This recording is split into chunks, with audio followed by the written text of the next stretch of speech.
Everyone, welcome to my channel. तो कैसे हैं मेरे भाई बहन? आई होप आप बिल्कुल अच्छे ही होंगे। तो आइए आज हम लोग पढ़ेंगे कक्षा 10 और 12 की ग्रामर।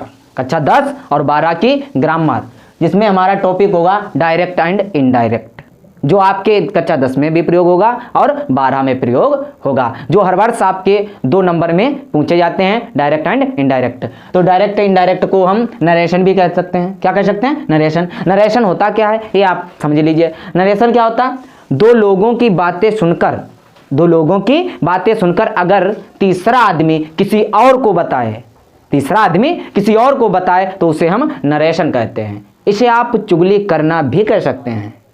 तो आइए हम समझते हैं डायरेक्ट एंड इनडायरेक्ट। डायरेक्ट में 2 भाग होते हैं। पहले भाग को हम रिपोर्टिंग वर्ब कहते हैं, और दूसरे भाग को रिपोर्टेड स्पीच हम कहते हैं। दूसरे भाग को क्या कहते हैं? रिपोर्टेड स्पीच कहते हैं। ठीक है।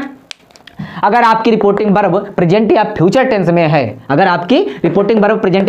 में है तो रिपोर्टेड स्पीच का वाक्य नहीं बदलेगा।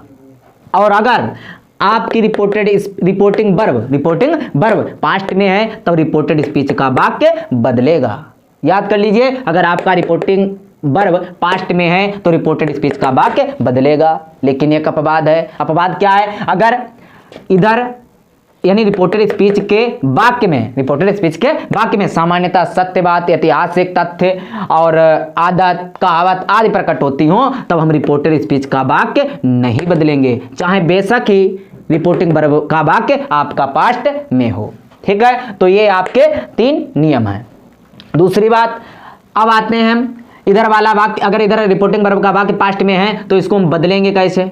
इस वाले वाक्य को हम बदलेंगे कैसे? अगर आपका रिपोर्टेड स्पीच का वाक्य प्रेजेंट इंडेफिनिट में है तब हम उसे पास्ट इंडेफिनिट में ले जाएंगे, पास्ट इंडेफिनिट में बनाएंगे। अगर आपका वाक्य रिपोर्टेड स्पीच का वाक्य प्रेजेंट कंटिन्यूअस में है तो हम उसे पास्ट कंटिन्यूअस में बदलेंगे। कहने का मतलब ये, जो प्रेजेंट वही पास्ट। ठीक है। तो प्रेजेंट का तो ये नियम हो गया। अब दूसरा नियम है, पास्ट में अगर इधर वाला वाक्य पास्ट में है तो उसको हम काहे में ले जाएंगे? तब उसके लिए आपको एक सूत्र याद करना पड़ेगा, 12/34। पहले को तीसरे में ले जाएंगे, दूसरे को चौथे में ले जाएंगे। कहने का मतलब, अगर आपका पास्ट इंडेफिनिट है तो उसको हम पास्ट परफेक्ट में ले जाएंगे। अगर आपका वाक्य पास्ट कंटिन्यूअस में है तो उसे पास्ट परफेक्ट कंटिन्यूअस में ले जाएंगे। ठीक है। तो पास्ट का नियम ये हो गया, यानी पास्ट इंडेफिनिट में इधर वाला वाक्य है रिपोर्टेड स्पीच का तो उसे ले जाएंगे हम पास्ट परफेक्ट में, और पास्ट कंटिन्यूअस में इधर वाला वाक्य है रिपोर्टेड स्पीच का तो उसे हम ले जाएंगे पास्ट परफेक्ट कंटिन्यूअस में। ठीक है। अब ये वाला हो गया। अगर इधर वाला वाक्य आपका फ्यूचर में है तो उससे कैसे बदलेंगे? उसको बदलने का नियम आपको ये बताया जा रहा है। बिल का पास्ट टेंस वुड हो जाता है और शैल का पास्ट टेंस शुड हो जाता है। अगर बिल सहायक क्रिया दी है तो आपको वुड कर देना है, और शैल सहायक क्रिया दी है तो उसको शुड कर देना है। तो तीनों टेंस हो गए। और चौथा नियम ये होगा आपका, अगर रिपोर्टेड स्पीच का वाक्य मॉडल ऑक्सिलरी का दिया है, मॉडल ऑक्सिलरी में दिया है, जैसे मस्ट दिया है, 8 टू दिया है, जैसे मस्ट दिया है, 8 टू दिया है, शुड दिया है, वुड दिया है, मे दिया है, माइट दिया है, ठीक है, आदि दिए हो, तो इन सहायक क्रियाओं को हम नहीं बदलते हैं। इनको सेम हम लिखा रहने देते हैं। तो ये इसके नियम हो गए। अब हम लोग चलते हैं प्रोनाउनिंग चेंज पर। इसको हम चेंज कैसे करेंगे?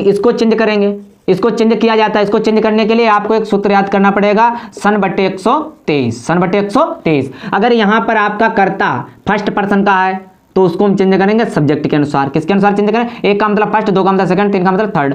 अगर यहाँ पे आपका कर्ता फर्स्ट पर्सन का है तो उसको हम चेंज करेंगे सब्जेक्ट के अनुसार। सब्जेक्ट कौन सा होगा? रिपोर्टिंग वर्ब का सब्जेक्ट, यानी ये सब्जेक्ट है आपका यू और हर आपका ऑब्जेक्ट है। अगर आपका कर्ता फर्स्ट पर्सन का है तो उसको हम सब्जेक्ट के अनुसार चेंज करेंगे। अगर आपका कर्ता सेकंड पर्सन का है तो उसे हम ऑब्जेक्ट के अनुसार चेंज करेंगे। फर्स्ट पर्सन का होगा उसे सब्जेक्ट के अनुसार, और सेकंड पर्सन का होगा ये वाला करता आपका तो उसे हम ऑब्जेक्ट के अनुसार चेंज करेंगे। अगर आपका थर्ड पर्सन है, यानी थर्ड पर्सन का है ये वाला करता, तब हम उसे नहीं बदलते हैं, जैसा है वैसा ही हम लिख देते हैं। अब हम लोग पर्सन पहचानेंगे कैसे कि हमारा ये कर्ता फर्स्ट पर्सन का या थर्ड पर्सन का? उसके लिए आप 3 कर्ता याद कर लीजिएगा, आपको तुरंत याद हो जाएंगे। देखिएगा 3 कर्ता आप याद कर लीजिए, I, B, U। IBU, यानी ये 3 कर्ता आप लोग याद कर लीजिएगा, सब याद हो जाएंगे। देखो IBU को छोड़कर अन्य सभी कर्ता थर्ड पर्सन के होते हैं, यानी IBU को छोड़कर अन्य सभी कर्ता थर्ड पर्सन के होते हैं। ये 3 कर्ता आप याद कर लीजिए। इनके अलावा अगर आपका चौथा कोई कर्ता आता है तो समझ जाइए हमारा थर्ड पर्सन का है। तो थर्ड पर्सन आपको पता हो गया। अब पर्सन कितने बचे? 2। I और B ये फर्स्ट पर्सन का होता है और U केवल आपका कर्ता सेकंड पर्सन का होता है। तुरंत याद हो गए, तीनों पर्सन याद हो गए। यानी I और B आपका फर्स्ट पर्सन का करता होगा, U आपका करता सेकंड पर्सन का होगा। ये आपको तुरंत नियम याद हो गए, सारे आपको नियम याद हो गए, ठीक है। और डायरेक्ट इनडायरेक्ट में सेंटेंसेस होते हैं 5 प्रकार से डायरेक्ट इनडायरेक्ट बनाए जाते हैं। जो सेंटेंसेस कितने होते हैं? 5, यानी डायरेक्ट इनडायरेक्ट में सेंटेंसेस 5 होते हैं। देखिएगा, number 1 assertive sentences, number 2 interrogative sentences, number 3 imperative sentences, number 4 exclamative sentences, number 5 optative sentences. Assertive sentences को हिंदी में कहते हैं विधिसूचक वाक्य। विधिसूचक वाक्य, विधिसूचक वाक्य क्या होते हैं? जिसमें अफर्मेटिव सेंटेंस यानी सकारात्मक वाक्य और नकारात्मक वाक्य दोनों आ जाए उसे हम कहते हैं असर्टिव सेंटेंसेस, ठीक है। इंट्रोगेटिव सेंटेंस क्या होता है? प्रश्नवाचक वाक्य। प्रश्नवाचक वाक्य क्या होते हैं? जिस वाक्य में प्रश्न किया जाए उसे हम कहते हैं प्रश्नवाचक वाक्य, ठीक है। फिर होता है आपका इंपरेटिव सेंटेंस। इंपरेटिव सेंटेंस को हिंदी में कहते हैं आदेशात्मक वाक्य। आदेशात्मक वाक्य क्या होता है? जिस वाक्य में किसी व्यक्ति द्वारा आदेश दिया जाए उसे हम कहते हैं इंपरेटिव सेंटेंसेस, ठीक है, यानी आदेशात्मक। एक्सक्लेमेटरी सेंटेंसेस यानी विस्मय सूचक। इसमें क्या होता है? विस्मय सूचक, ठीक है। ऑप्टेटिव सेंटेंस क्या होता है? ऑप्टेटिव सेंटेंस को हिंदी में कहते हैं इच्छा सूचक वाक्य। इच्छा सूचक मतलब जिसमें इच्छा व्यक्त की जाए। क्या व्यक्त की जाए? इच्छा, ठीक है। और विस्मय सूचक सब ये आप लोग पांचों सेंटेंसेस जान गए हैं, ठीक है। ये आपके रहे नियम। यानी नेक्स्ट वीडियो में हम लोग इसके बनाने का तरीका सीखेंगे कि इस डायरेक्ट इनडायरेक्ट को इनडायरेक्ट में यानी डायरेक्ट को इनडायरेक्ट में कैसे चेंज करें। ये चेंज करने का हम आप लोगों को नेक्स्ट वीडियो में बताएंगे तरीका। तो अगर आपको ये वीडियो अच्छा लगे तो चैनल को लाइक, शेयर एवं सब्सक्राइब जरूर करें। Thank you.